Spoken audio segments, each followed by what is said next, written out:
بسم اللہ والصلاة والسلام علی رسول اللہ الحمدللہ۔ آج نماز تراویح میں سوا پارے کی تلاوت ہوئی اور اس میں سورہ نور اور سورہ فرقان، سورہ شعراء کا اور سورہ شعراء پڑھا گیا۔ سورہ نمل کے ایک رکوع بھی پڑھا گیا۔ الحمدللہ سورہ نور میں اللہ تبارک و تعالیٰ نے مختلف احکامات بیان فرمائے ہیں۔ جو آیتیں سب سے پہلے پڑھی گئی ہیں ان آیات میں اللہ تعالیٰ نے ارشاد فرمایا، اے ایمان والو، شیطان کے نقش قدم کی اتباع مت کرو، کیونکہ شیطان تو ان لوگوں کو جو اس کے پیچھے چلتے ہیں فحش اور برے کاموں کا حکم کرتا ہے، برائیوں کی طرف لے جاتا ہے، کھینچتا ہے اور اسی میں لے جا کر پھنسا دیتا ہے۔ اسی وجہ سے شیطان کے نقش قدم سے بچو۔ آگے فرمایا گیا کہ جو برے لوگ ہوتے ہیں وہ بروں ہی کو اپنا دوست بناتے ہیں، برے مرد بری عورتوں کے ساتھ دوستی کرتے ہیں اور اللہ تعالیٰ رشتہ بھی ان کا ویسے ہی جوڑتا ہے۔ اسی طرح جو پاکیزہ مرد ہوتے ہیں اللہ تعالیٰ ان کے رشتوں کو پاکیزہ عورتوں کے ساتھ ہی جوڑتا ہے۔ یہ اللہ کا ایک فطری قانون ہے اور یہ فطری اصول ہے۔ اسی وجہ سے یہ مشورہ دیا جاتا ہے کہ جب کوئی پاکیزہ آدمی شادی کے لیے رشتہ تلاش کرتا ہے، کسی ایک اچھی سی بچی کے بارے میں اس کو رشتہ آ جاتا ہے تو مزید زیادہ کھوج کرنے کی اس لیے ضرورت نہیں ہے کہ اللہ تعالیٰ نے خود ہی ایسا فطرتاً فیصلہ فرما دیا ہے کہ پاکیزہ لوگوں کو پاکیزہ لوگ ہی ملتے ہیں۔ زیادہ بچی کی جو ہے تحقیق کرنے کی اگر کوئی کوشش کرتا ہو تو اس کو یہی مشورہ دیا جاتا ہے کہ اگر آپ کو اللہ نے پاک بنایا ہے اور آپ برے کاموں میں مبتلا نہیں ہیں تو انشاءاللہ آپ کا جو ہونے والا جوڑا ہوگا وہ بھی یقیناً پاک ہی رہے گا۔ یہ اللہ تعالیٰ کا ایک بنایا ہوا دستور ہے اور اللہ تعالیٰ کے جو دستور ہیں اسی میں خیر ہوتا ہے اور اسی میں بھلائی ہوتی ہے۔ پھر آگے اللہ تعالیٰ نے کچھ معاشرتی احکام بیان فرمائے ہیں۔ خاص طور پر ارشاد فرمایا ہے کہ اے ایمان والو، جب تم اپنے گھروں کے علاوہ کسی اور گھر میں جاتے ہو، یعنی دوسروں کے گھروں میں جاتے ہو، تو اس وقت جو ہے دو کام کرو۔ ایک تو یہ ہے کہ آواز دو اور دوسرا یہ ہے کہ سلام کرو۔ پھر اس کے ساتھ ساتھ یہ بھی بیان فرمایا کہ ہاں، اگر کوئی ایسا مقام ہو جہاں پر جو ہے لوگوں کا آنا جانا رہتا ہے تو وہاں پر بلا اجازت کی بھی تم جا سکتے ہو، کیونکہ وہ مسلسل جو ہے لوگوں کا آنا جانا رہتا ہے۔ لیکن کسی کا خاص گھر ہو تو بغیر اجازت کے تمہیں جانے کی گنجائش نہیں ہے۔ اجازت حاصل کرنا ہے اور آواز دیتے ہوئے سلام کر کے اندر داخل ہونا ہے جبکہ اجازت دی جائے۔ رسول اکرم صلی اللہ علیہ وسلم نے اس کی خوب وضاحت فرما دی۔ ارشاد فرمایا کہ اگر جو ہے کوئی کسی کے گھر میں جانے کی اجازت مانگے اور اندر سے کوئی جواب نہ آئے تو دوسری بار اجازت مانگو، پھر بھی کوئی جواب نہ آئے تو تیسری بار اجازت مانگو، اور بھی جواب نہ آئے تو پھر واپس چلے جاؤ۔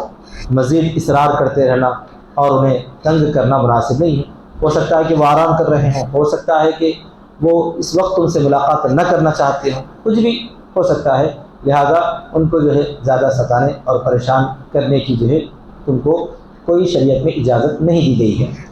اسی کے متعلق علماء نے فرمایا ہے کہ فون کا معاملہ بھی ایسا ہی ہے۔ اگر کوئی آدمی کسی کو فون کرتا ہو اور ایک مرتبہ اس نے جو ہے 2-4 رنگ کیے، اس کے بعد جو ہے خاموش ہو گیا، ہو سکتا ہے کہ مصروف ہے، استنجا میں کچھ بھی ہو، پھر تھوڑی دیر کے بعد پھر رنگ کر سکتے ہیں۔ اگر جو ہے اس وقت بھی کوئی جواب نہ دے تو زیادہ سے زیادہ تیسری مرتبہ کی اجازت ہے، وہ بھی بہت اہم کام ہو تو۔ اگر اہم کام نہ ہو تو وہ خود جو ہے دیکھیں گے، فوراً جو ہے وہ جواب دیں گے یا وہ واپس کال کریں گے، کچھ بھی ایسا ہو سکتا ہے۔ لیکن جو ہے ہمارے سے بہت ساری مرتبہ ایسی غلطیاں ہو جاتی ہیں کہ مسلسل ہم تنگ کرتے رہتے ہیں، ستاتے رہتے ہیں، مسلسل فون کرتے چلے جاتے ہیں، وہ بیچارہ پریشان ہو جاتا ہے۔ ہو سکتا ہے کہ وہ نماز میں مصروف ہو سکتا ہے کہ استنجا میں، ہو سکتا ہے کہ آرام کرو، کچھ بھی کام میں مشغول ہو سکتا ہے، تو اسے پریشان کرنے کی اجازت نہیں ہے۔ یہ معاشرتی احکام میں ان کی بہت زیادہ اہمیت ہے۔ ان چھوٹے چھوٹے مسائل وغیرہ سے ہم لوگ جو ہے توجہ نہیں دیتے اور ہم اپنے اخلاق عمدہ نہیں بناتے، جس کی وجہ سے ہم خود بھی پریشان رہتے ہیں، دوسروں کو بھی پریشان کرتے ہیں۔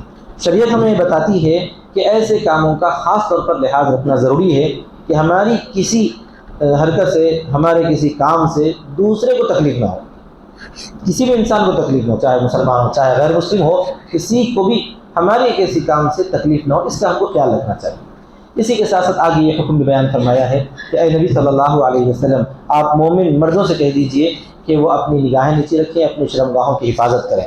اسی طرح مومن عورتوں سے بھی کہہ دیجئے کہ وہ بھی اپنی نگاہیں نیچے رکھیں، اپنے شرمگاہوں کی حفاظت کریں اور اپنی زینت کو بھی محفوظ رکھیں، یعنی یہ کہ وہ فتنے کے جگہوں وغیرہ پر اپنا چہرہ بالکل نہ کھولیں۔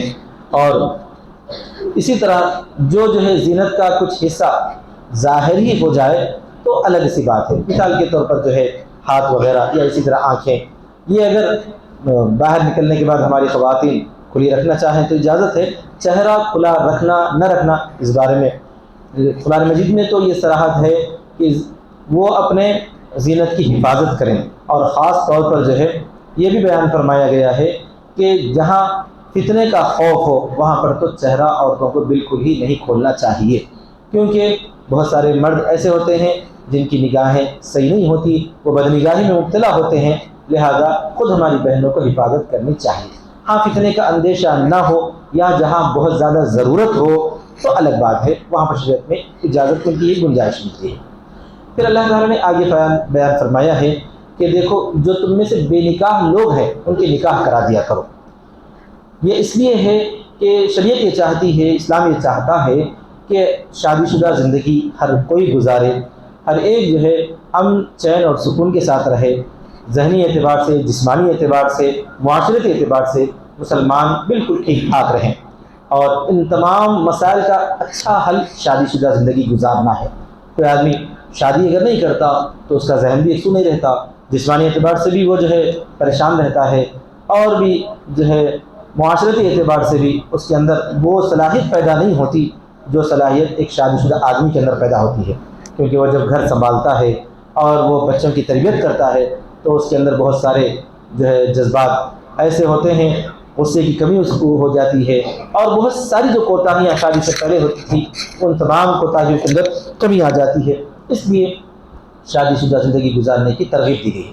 خصوصاً اگر کسی کی شادی ہو جائے پھر وہ کسی وجہ سے مطلقہ ہو جائے خاتون، اسی طرح مرد جو ہے کسی وجہ سے بیوی سے علیحدہ ہو جائے، یا اسی طرح پر جو ہے کسی کی بیوی کا انتقال ہو یا کسی کے شوہر کا انتقال ہو، یا ایسے تمام موقعوں پر بھی قرآن مجید کا حکم یہی ہے کہ یہ سب بے نکاح لوگ ہیں، ان کو شادی شدہ زندگی گزارنی چاہیے۔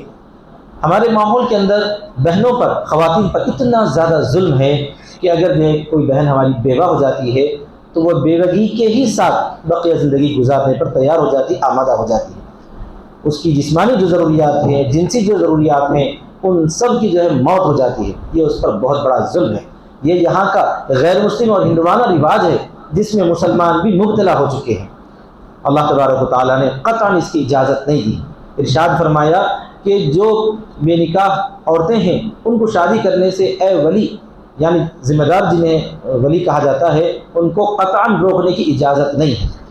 زبان سے نہ بھی روکے لیکن ماحول ایسا بنا دے کہ وہ بیچارے خود جو ہے شادی پر تیار نہ ہو، یہ بھی بہت بڑی برائی ہے۔ ایسا رواج ڈالنا چاہیے۔ جو قرآن مجید کا حکم ہے اس کو رعایت کرنا چاہیے۔ قرآن مجید کا حکم یہ ہے کہ بے نکاح کوئی نہ رہے، چاہے وہ مطلقہ ہو چاہے بیوہ ہو۔ اسی طرح مرد جو ہے بیوی کا انتقال ہو گیا ہو یا بیوی سے وہ علیحدہ ہو گیا ہو، کہ اتنی بھی صورتحال میں اس کو چاہیے کہ وہ جب تک جو ہے ایسا ہو جس کو جو ہے دوسرے جوڑے کی ضرورت محسوس ہو تو اس کو جو ہے شادی کرنا ہی چاہیے۔ یہ اللہ تبارک و تعالیٰ کا حکم ہے، اور اس میں معاشرہ بھی، ماحول بھی سب اچھا رہتا ہے، برائیاں کم ہو جاتی ہیں اور فحش اور عریانیت نہیں پھیلتی ہے۔ بہت سارے اس فائدے سے حاصل ہوتے ہیں۔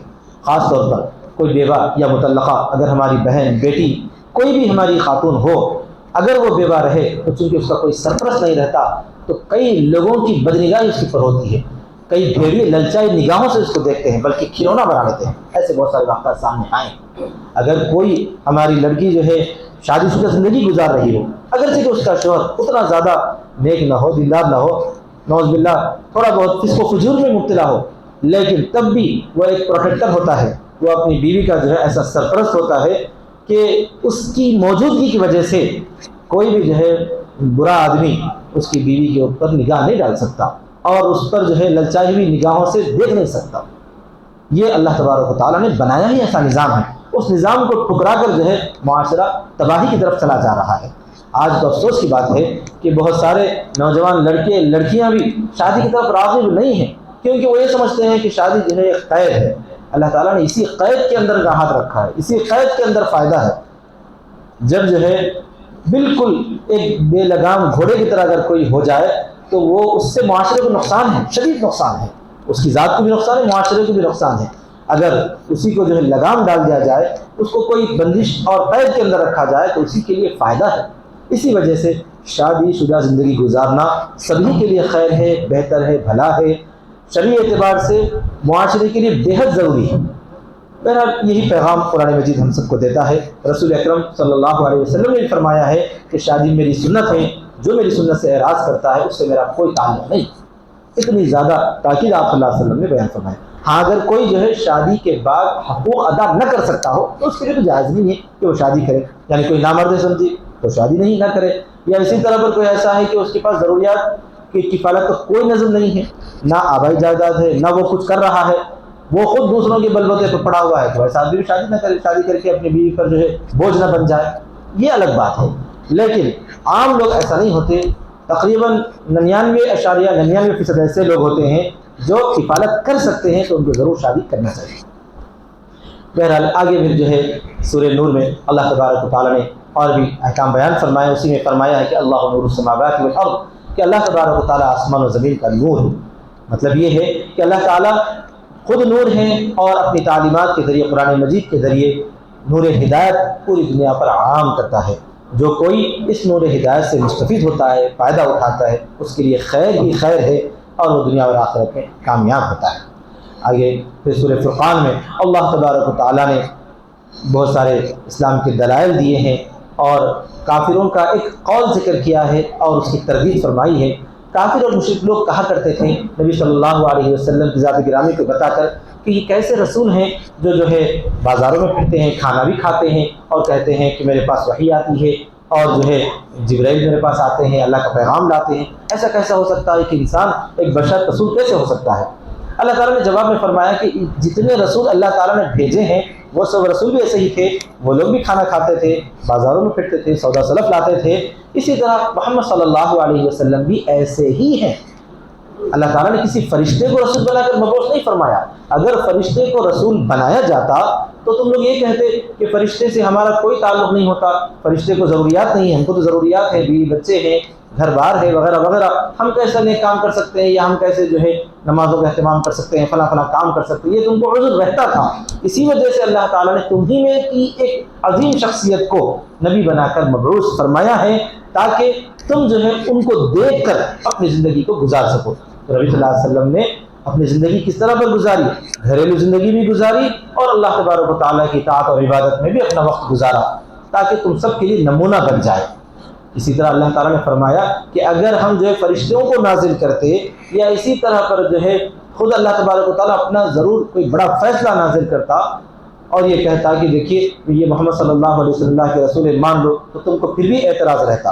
تو جو نہ ماننے والے ہیں وہ کسی بھی حال نہیں مانیں گے، جو ماننے والے ہیں ان کے لیے آپ صلی اللہ علیہ وسلم کی تعلیمات کافی ہیں، وہ ان کو جو ہے ہدایت یقیناً پہنچاتی ہیں۔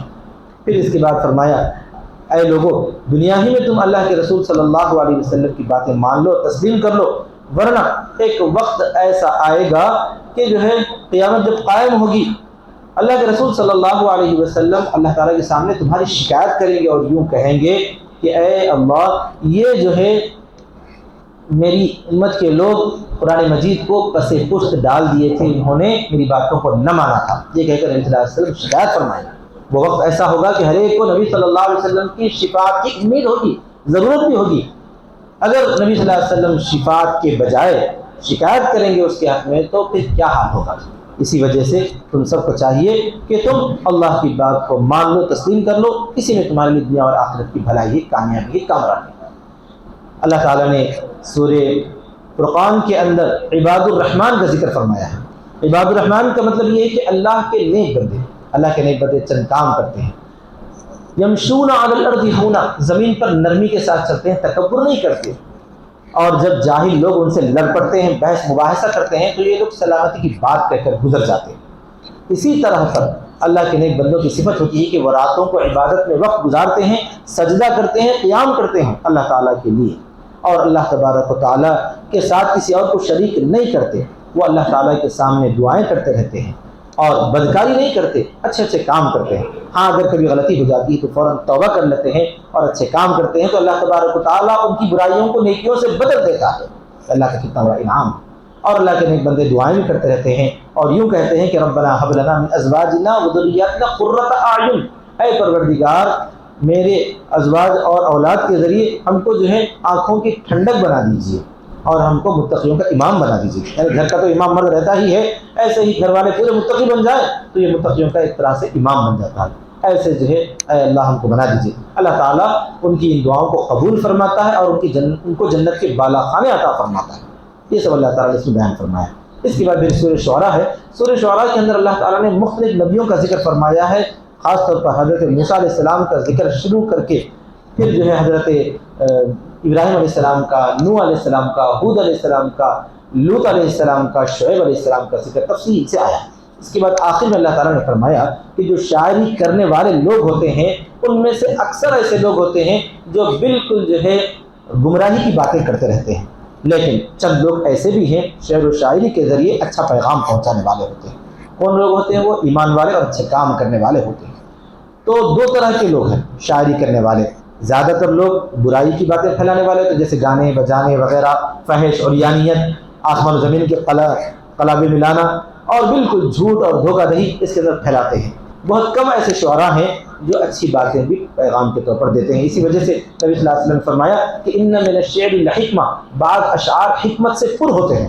تو ہم کو چاہیے کہ ایسی بری شاعری، گانے بجانے وغیرہ کی طرف ہرگز ہم متوجہ نہ ہوں۔ ہاں اگر اس میں اچھی باتیں کچھ ہو نظر آئے تو ان اچھی باتوں کو، اچھے پیغام کو، حکمت والی باتوں کو ضرور ہم پڑھ سکتے ہیں، لے سکتے ہیں۔